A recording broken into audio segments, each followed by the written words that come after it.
track sponsored by Unmind is a panel discussion. What does it mean to be a compassionate leader? And I'd like to welcome back to the stage Zach Hotchkiss, Country Manager ANZ of Unmind, and Gillian Coutts, Country Director of Potential Project Australia. And a warm welcome to James Fenwick, Director of Operations, BODi Corporate. Thanks so much, Bastian. And I am excited to be back here with you and to follow the lovely Susie Green and her extraordinary insights to positive leadership. It's a really lovely segue, I think, into compassionate leadership, as she was speaking about at the end. I want to welcome Zach and James, who's masquerading as Aaron here. And I know I might invite each of you to to kick ourselves off, could you introduce yourself and why this topic around compassionate leadership matters so much to you? What does it even mean to you? Zach, can I throw to you first? Yeah, absolutely. I'll just preface this with James's story is much, much better than mine and very inspiring. So I'll tee that up for you. High expectations. Gillian. Thank you. Yes, absolutely. Gillian's going to be reconnected again.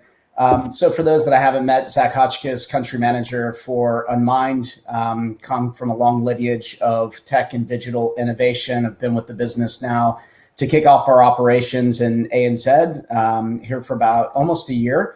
Have an amazing team and very excited to see two worlds I'm passionate about, digital and tech innovation combined with mental health and wellness. So thank you again for having me. And the idea of compassionate leadership, what does that kind of mean to you? Yeah. And why does it matter? Yeah, absolutely. This is a big part of our previous conversation. I think there's just a real humanizing experience that you need to embody and bring to your work and your team every single day. Use the two ears, listen to what they're saying, and take genuine action on that. I think those are probably some of the key tenets for me. Yeah, nice. Thanks, Zach. And James, welcome. Tell us about you and your fabulous story. Here's my story. Get ready. So obviously born in the UK. I'll shorten it a little bit. I was born with a heart condition and have had 3 open heart surgeries over the years. And I'm very lucky that my mum is the best leader I know and never let me have it as a problem that held me back, even though it did, but she didn't let me succumb to it. So very headstrong, tough lady. And just, I got to be a pro fighter for a long time. I did martial arts from a very young age, and I got to fight in Asia and in America and a little bit here in Australia.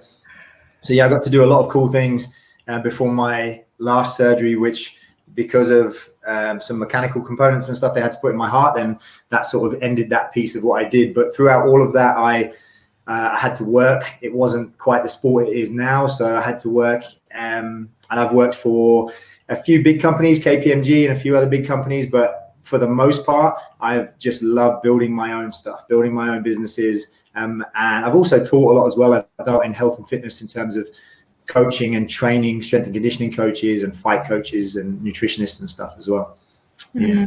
So you're the very first pro fighter I've ever met in person. It's very exciting. Hello. I told you it was better than mine. It's definitely not. It's different. I don't know if it's better, it's just different.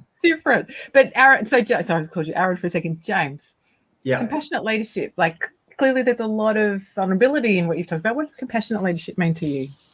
Yeah, so I broke it down this morning, actually. I know we had a chat about it before, and I broke it down today just the simplest way I could, and that is how I define each and where the definition comes from. So I'm very fortunate that I had a really, really strong mum. I'm very, very close with my dad, but he left when I was just a baby. But so good leader in business, my dad, my mum, good leader in life. So I'm very blessed with the people I've had around me. So I look at leadership as being a protector, being a director, so giving people direction, being a facilitator, so making things simple for people, being a really, really good talent spotter, so know the right people for the right job, and generally speaking, when all the cogs fit together, they're happy cogs, and that's a good thing. And the number one thing, I say it last because it's most important, is discipline. Discipline in all those things. Don't worry about winning and losing. Be the first up, be the first to try, be the first to fail, be the first to say sorry, be the first to shut up and listen.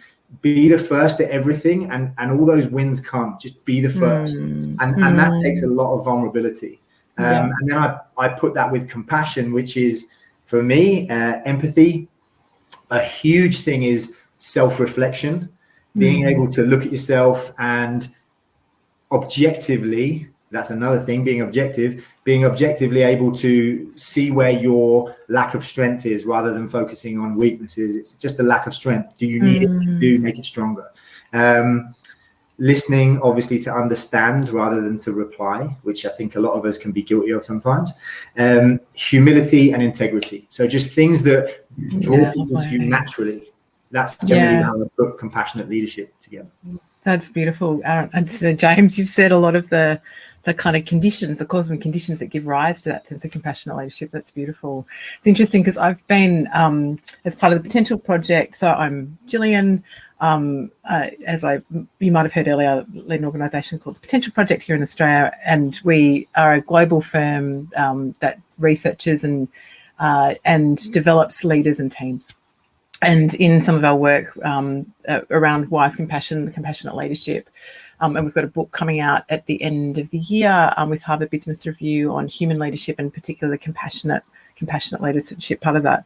And part of all the research we've done about that has been really interesting in defining sort of compassionate leadership as needing an extra element that is wise compassion. So when you combine the wisdom of knowing what needs to be done, whether it's in the business or within human dynamics, that kind of wise as opposed to naive or ignorant, if you like, but with compassion, which is then your ability to care rather than be indifferent. When you're wise and compassionate, then you can make hard decisions, but and execute them in a really compassionate way. So in a way that means that you don't want anybody to suffer more than is necessary, and that you are doing it with the kind of the idea of the potential and the insight of the human in front of you. So that ability to make kind of a sweet spot of wise compassion, that's not an easy spot, but it's definitely a sweet spot. And I guess one of the things that often comes up for me and the team when we're working with leaders around this is this idea of, but hang on, if I'm going to be compassionate, what is it, won't people see me as weak? And I'm really curious, James, what do you make of that? Like the idea of that compassionate might actually be weak. How does that resonate for you? I think it's obviously a common theme, and it's definitely wrong. For me, I think it's the distinction between weak and soft. And for some people, maybe that's just semantics, but I think it's really important that the definitions are there. I think that leadership, there are some really, really hard things you have to do in leadership, and especially when you're dealing with people, it's very tricky. And compassionate elements of that are probably going to be seen as softer. And I think to see them as weak is a mistake. Yeah. I think to see them as softer elements that can still be strong is the way you need to approach that. So looking at elements like even simple things, we use the word empathy so much. But are we empathetic? Like, are we actually good at being empathetic? So we might be weak at that soft element, but it doesn't make it a weak element. And I think that's one thing we need to kind of keep in line with. And I'm very fortunate. I come from, where I grew up was pretty rough, and the industry of a fighter, it's a lot. I'm a lot more comfortable in that industry, or doing that than I would be in a boardroom. But for me, I'm happy talking like this because this is definitely not scary for me. I've had far more scary things happen. And so in those times, if you don't deal with things and you're not vulnerable enough and dealing with those softer side of things, that's what makes you weak. The ability to deal with the softness is what makes you strong. If you lock it up, bottle it up, that's what leaves you feeling fragile. That's what leaves you in that reactionary state where you can crack easily. So to me, compassion, definitely not a weakness, massive strength. It's just a softer element than a hard style leadership. That's so, I had one of those, when you said it was, I'm going to try and paraphrase you for a moment, the idea that you can be weak at it, but it doesn't mean that it's weak. Like that's right. It's so, I love that framing. Thank you. And Zach, I could see you nodding and exclaiming. Can you build on? that. James really summed up a lot of my thoughts and articulated it very well. It's kind of like grown men don't cry, and that's a sign of strength. And I would say it's the exact opposite, right? Like, I've had a lot of good cries in my life, and it feels great. And I think it shows those around you that you have emotions and that you do have a human element, and have, a heightened sense of awareness and emotion to show. And, I think to James' point, and we talked about this earlier, is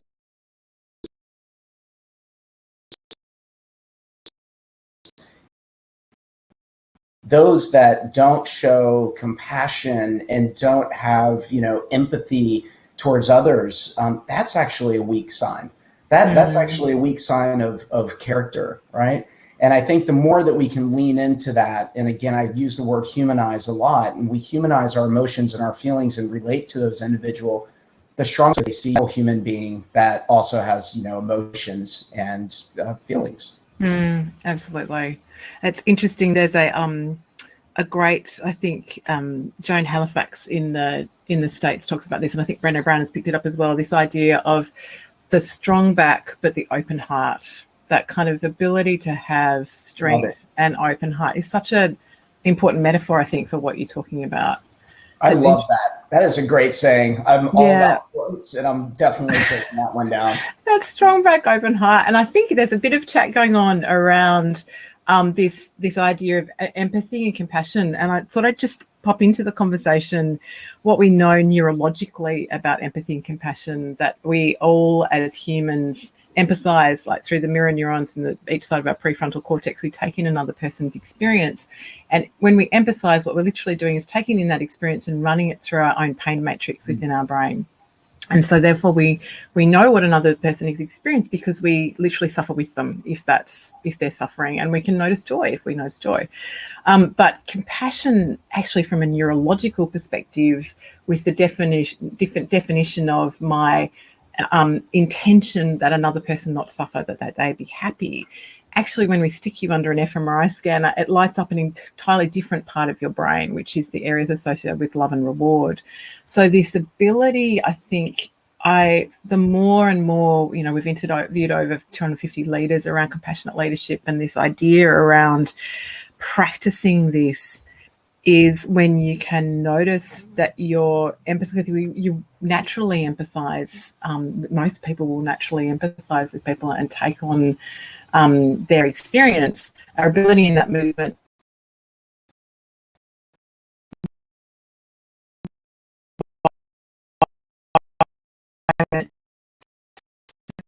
kind of move into almost like rational empathy, if you like, or that ability to notice it comes back to Susie's comment earlier about mindfulness, your ability to notice your experience in that moment, notice that you're empathizing, and then move into that moment of, right, so what could I do if I connect with my intention that another not suffer?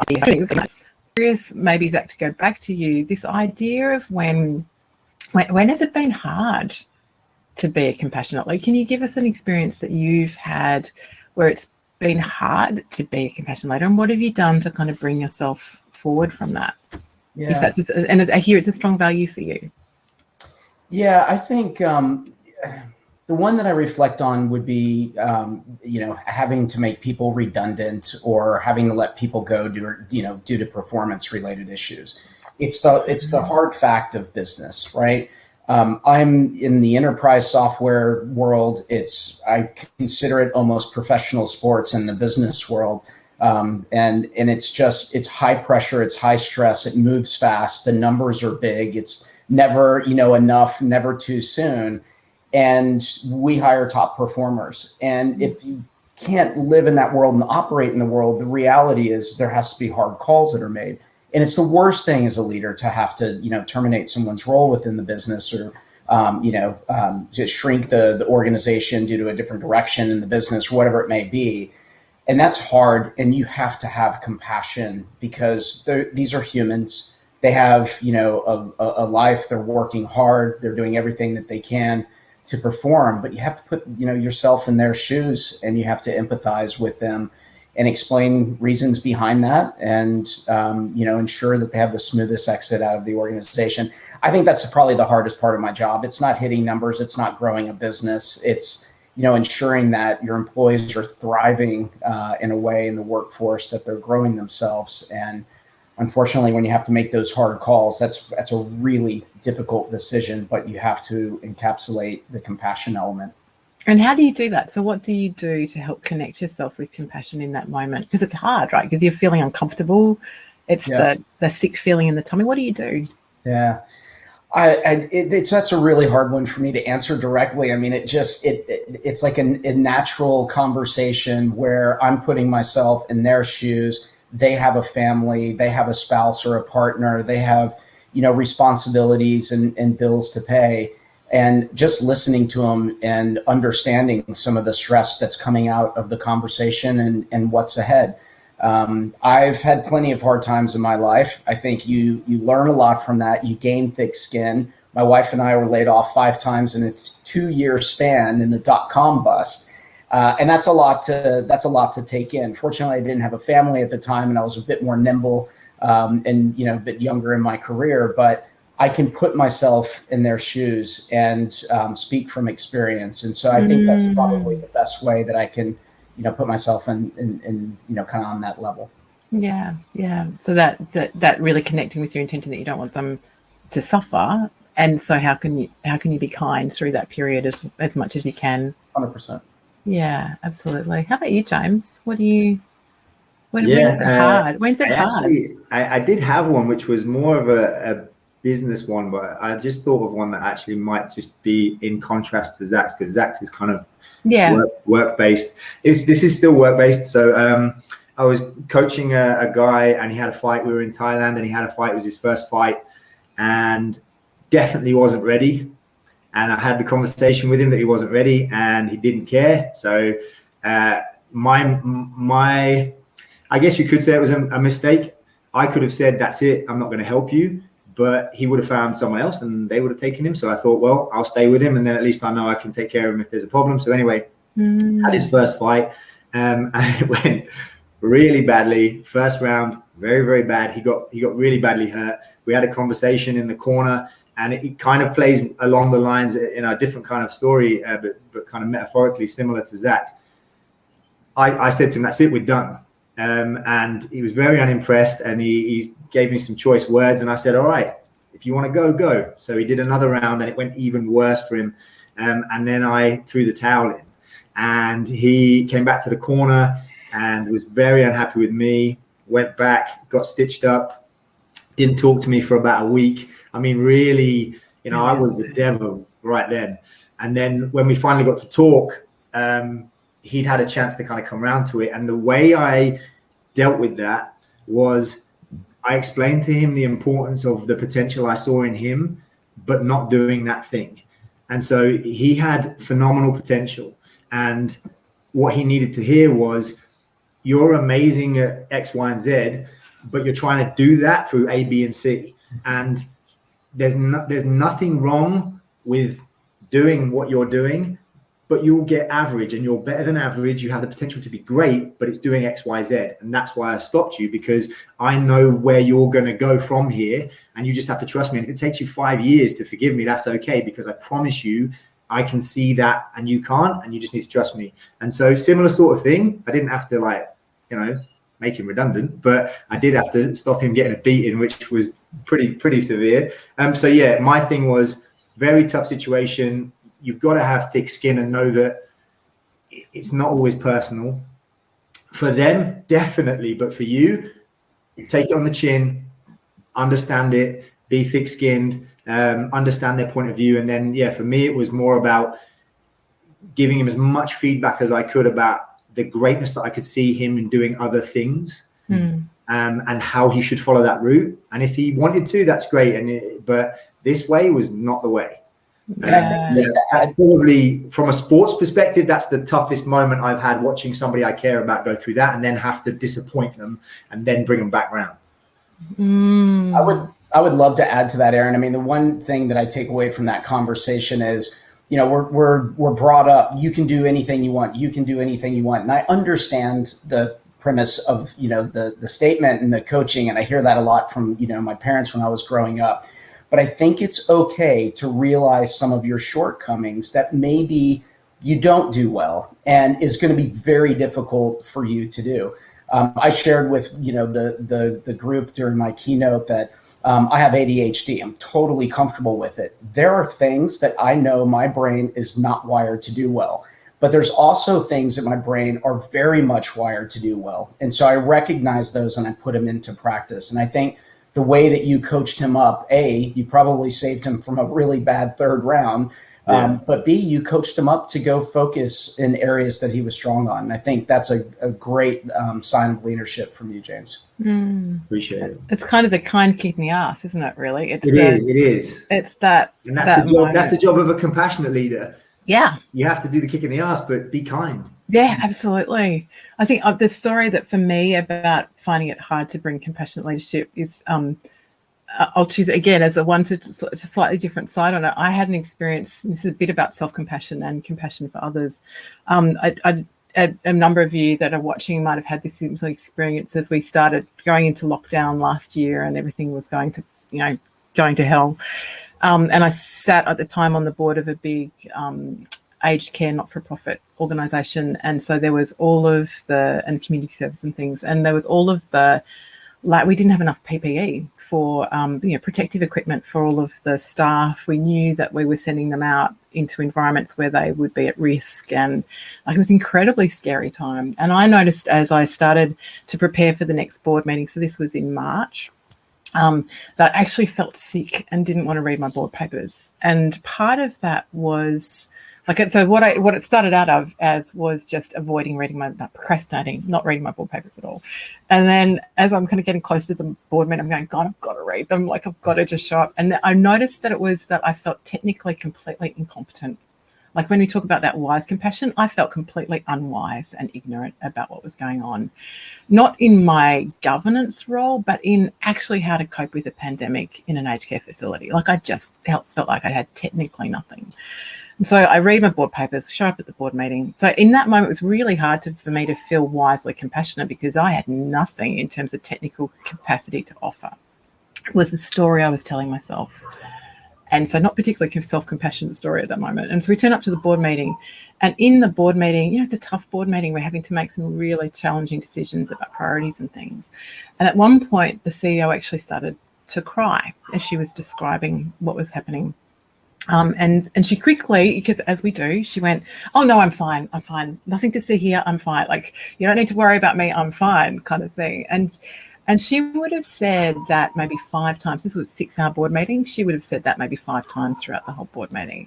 And what was really interesting, part of what I had worried about when I was preparing for the board meeting is I just didn't know how I could contribute. I didn't know what skills I had to bring in that moment. I'm a board member. I have to show up, but what was I going to bring? And it was really interesting as we were doing the checkout of the board meeting. And so she again said, look, I'm really sorry that I'm sorry that I broke down.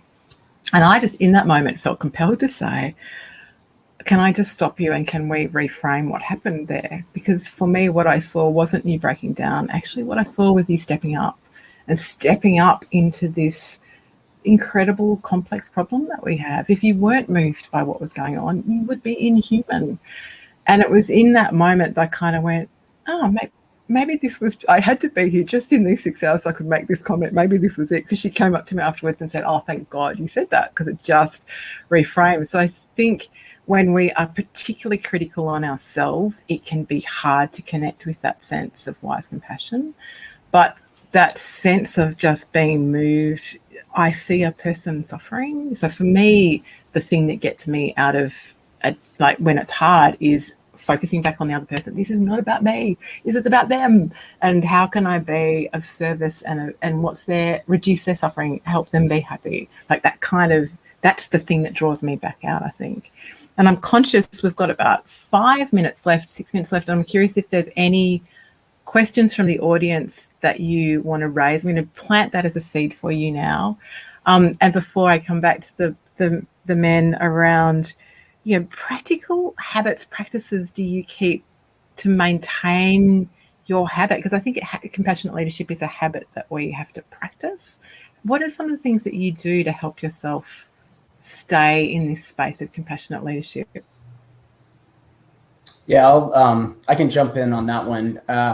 We talk about being a compassionate leader to our team, to the people around us, right, to our family. We cannot forget to be a compassionate leader to ourselves. I've spent the first, 20 plus years of my career just working incredibly hard, putting everything that I have into, my workforce and the businesses that I run, et cetera. And I forgot about myself. And I didn't realize that until a couple of years ago, how much I had grinded myself down. And I think I have physically, mentally, travel. It was, and then it comes out at home and it stresses out the kids, et cetera. And I think it's so important, even though I have incredibly high standards for myself, it's so important to be compassionate to yourself as well and practice what you treat to keep yourself healthy and in the right mind frame. Otherwise, it just doesn't lead to a good path. And so it's kind of the inverse of the conversation. Be compassionate to yourself. Yeah, nice. Beautiful. Thank you. How about you, James? Yeah, along the same lines. In terms of practical application, and this is definitely maybe just my opinion, so just take it with a grain of salt if you don't like it. But bless you, James. Go on. have a choice of what you want to be. So very much what Zach just said about being your own leader. Have a choice what you want to be. Your job title, and there are a ton of job titles out there that are just bullshit. There's a ton of things out there that you have a name, that's your title. It's not your role. It's not what you do. It doesn't define you. What you do is going to define you. So when you do it, choose whether you manage, which is often just a balance between people and process, and managing, coping, like that's boring. And I know it sounds cheesy, but choose to lead. Leading, you got to focus on people, performance, purpose, passion, productivity, and alliteration aside, it works to be your own leader and be disciplined to get up every day. I don't get up at 5:30 every day because it's the best time ever to get up. I get up at 5:30 every day because I've got to get up at 5:30 so I can spend 5 minutes in the morning journaling what I need to clear my mind of before I move on to the day that I know I'm ready to do. And if you don't do that, don't complain. I like this quote. Don't complain about the results you don't get from the work you didn't put in. So discipline and journaling, they make a massive difference in your day. And I saw someone posted a question. I just saw about Ella posting about a worker leading with compensation met with people leaders who are closed off or reluctant to show vulnerability. Really tough situation. And it's very difficult because sometimes you think, well, is there someone above them you could go to? But then what's the backlash on you? And what I would say for that, and this isn't the answer, it's just an answer from experience, is keep doing exactly what you are doing. Be uniquely you, stay vulnerable yourself, and people will gravitate towards you and you'll find yourself a reluctant leader. But be uniquely you, be vulnerable. Don't worry that other bosses or whoever else or managers, not leaders, are not doing their job, because they'll have to change at some point. It takes time. You just have to persevere. And that's what leaders do. They just keep going. And if it's worst case, find another leader. Go work somewhere else. Yeah. Work for somebody else who's a better leader, who appreciates you more, where you can really do what you're meant to do. That's what I'd probably say. That's beautiful, Aaron. Thank you. Sorry, James. I keep saying. And I've noticed, if anyone wants to cyberstalk James Fenwick, he's not Aaron Khan. Yeah, I'm limited places online. You'll find me, but Aaron, my business partner, is Mr. Chat, so he's the guy to talk to. But if you do need to find me, he will love to put me in front of spaces like this. I love your work, James. Thank you. And I think that I'd add to the discipline for me, spending a bit of time. So for me, it's half an hour every morning, training my mind in just for awareness and to be of reflection. Like, so when Susie was talking about loving kindness meditation, a give and take Tonglen, a compassion meditation, those things literally prime your brain so that when you are in situations that are really tough, you have an opportunity, just a little bit more arsenal to be able to go, oh, look at that. Look what I'm thinking. what's the choice, the conscious choice I want to make now? And I think that then enables all of the other good stuff that you know you want to do in those situations to come forward.